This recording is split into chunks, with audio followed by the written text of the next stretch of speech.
النهاية.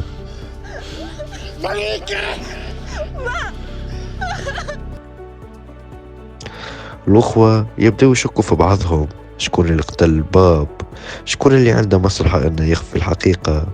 إدريس يحاول يستولي على الثروة وحده، أخوه يكتشف حقائق تخليه يشك في عائلته. في آخر الحلقة ينكشف السر الكبير، الأخت اللي ماتت كانت عندها تسجيلات صوتية تثبت أنه القاتل هو إدريس، اللي كان يخطط للسيطرة على كل شيء.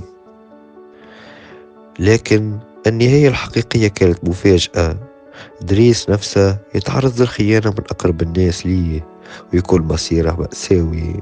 وهكا نكونوا وصلنا نهاية قصة مسلسل الفتلة، مسلسل اللي عايشنا فيه لحظات من التوتر والإثارة. شنية رايكم في النهاية؟ عجبتكم ولا كنتم تتوقعوا حاجة أخرى؟ اكتبوا لنا رايكم في التعليقات، وما تنسوش اللايك والاشتراك في القناة ليصلكم فيديوهات الجديدة أول بأول. ويلا مع السلامة.